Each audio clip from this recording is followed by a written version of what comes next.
Welcome students.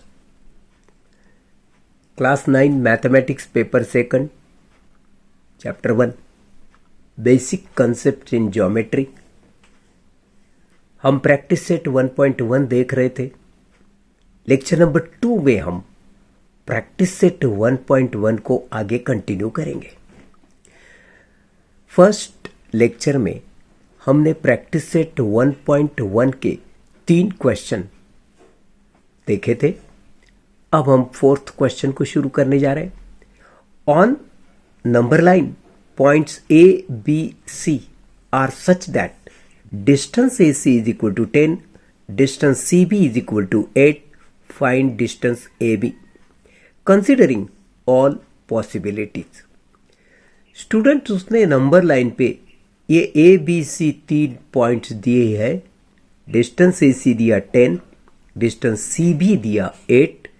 तो वो पूछता है डिस्टेंस ए बी कितना होगा, और वो बोलता है कंसिडरिंग ऑल पॉसिबिलिटीज. कौन सा पॉइंट किसी दो के बीच है ये हमको चेक करना पड़ेगा.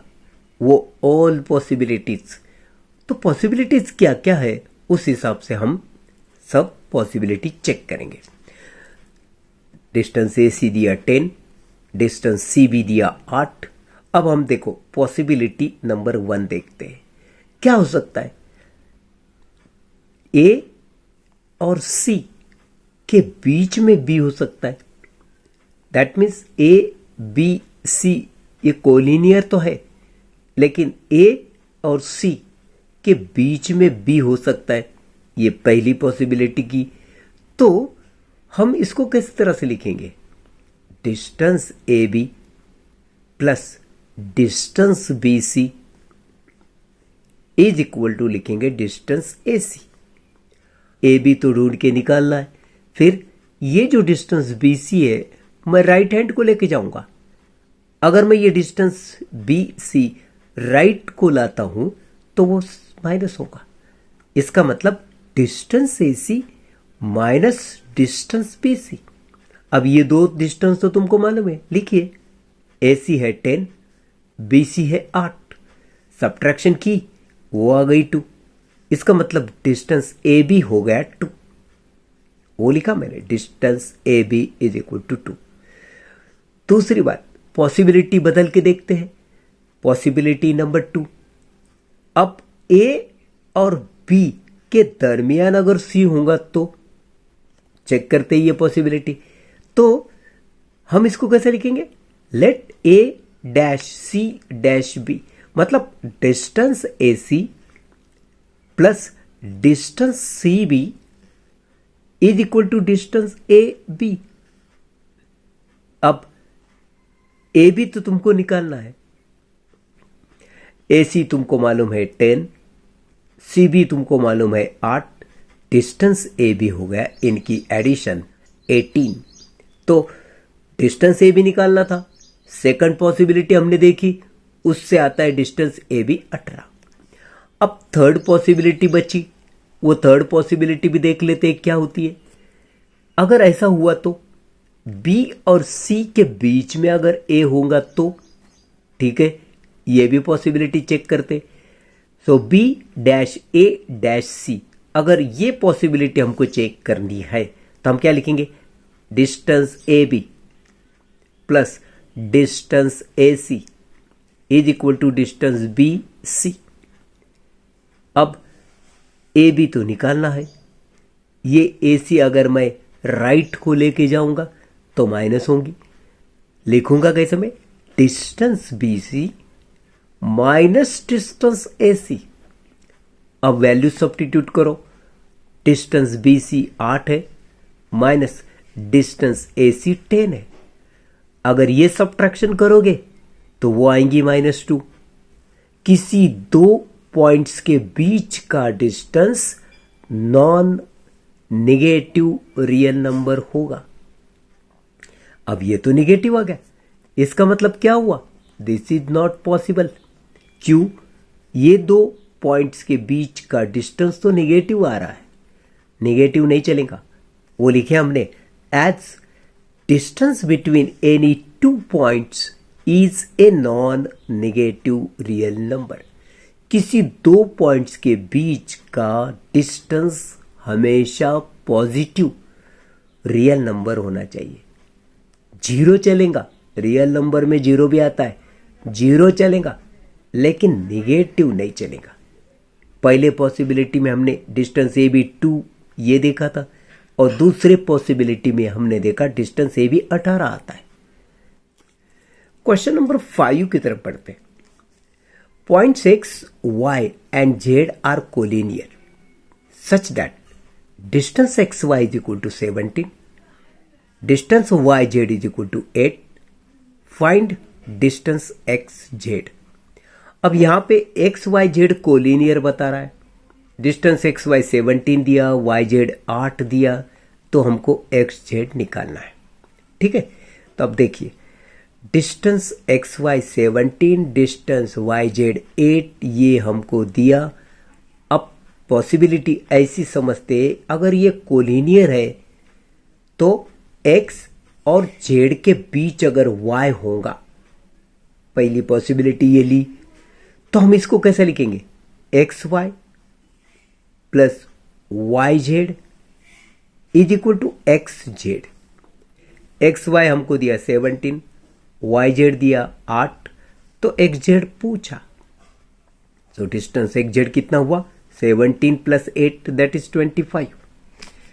सेकंड पॉसिबिलिटी देखिए, लेट एक्स और वाई के बीच अगर जेड होगा तो मतलब एक्स जेड वाई इस तरह से वो पॉइंट होंगे, तो हम कैसे लिखेंगे, distance X Z plus distance Y Z is equal to distance X Y.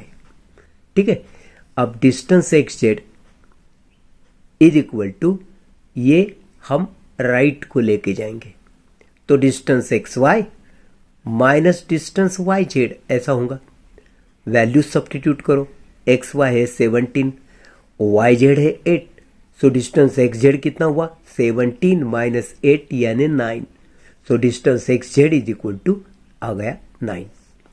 Third possibility भी चेक करते। थर्ड पॉसिबिलिटी ऐसी हो सकती है कि y और z के बीच अगर x पॉइंट होगा, तो हम कैसे लिखेंगे, distance Y X plus distance X Z is equal to distance Y Z.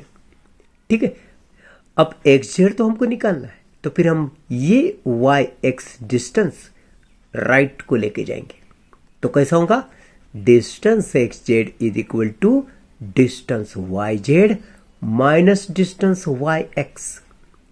ये डिस्टेंस तो हमको मालूम है, वाई जेड है 8 और वाई एक्स यानी एक्स वाई है 17, तो 8 माइनस 17 यानी माइनस 9 हुआ, मतलब डिस्टेंस एक्स जेड आता है -9। अब ये अगर निगेटिव आता है, so this is not possible, ये डिस्टेंस पॉसिबल नहीं।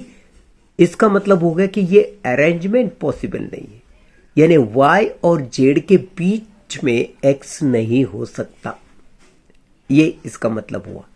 तो as the distance between any two points is non negative real number, ये उसका कारण है कि ये पॉसिबल क्यों नहीं है, क्योंकि ये नेगेटिव आया और किसी दो पॉइंट्स के बीच का डिस्टेंस नेगेटिव नहीं होता।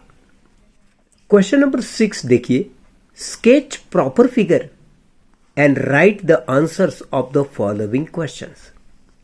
तो क्वेश्चन 1 देखिए, इसमें इफ ए बी और सी, क्या मतलब इसका, ए और सी के बीच में अगर बी ये अरेंजमेंट है और A C is equal to 11, B C is equal to 6.5, then length A B कितनी होगी। तो स्टूडेंट सबसे पहले हमको उसका स्केच निकालना है नंबर लाइन का। ये जो 3 पॉइंट है, ये 3 पॉइंट हमको नंबर लाइन निकाल के वहां पे प्लॉट करना होगा। तो देखिए ये लाइन हुई, अब ये ए पहले लिखा, फिर बी बीच में लिखा और सी एंड में लिखा। ये अरेंजमेंट के हिसाब से नंबर लाइन पे वो पॉइंट इस तरह से होंगे। अब हमको उसने AC दिया BC दिया तो लेंथ AB पूछा। अब ये अरेंजमेंट को स्टूडेंट्स हम कैसा लिख सकते तुमको मालूम है? Length AB plus length BC is equal to length AC। अब AB हमको ढूंढना है, तो डेफिनेटली ये लेंथ BC मैं राइट की तरफ लेके जाऊंगा, वो होगा नेगेटिव, मतलब length AC minus length BC ऐसा होगा। लेंथ AC तो हमको 11 दिया, लेंथ BC 6.5 दिया। इनकी अगर सब्ट्रैक्शन करते हो तो वो आती 4.5। इसका मतलब length AB is equal to 4.5। ठीक है। सेकंड देखिए, इफ RST, क्या मतलब हुआ इसका?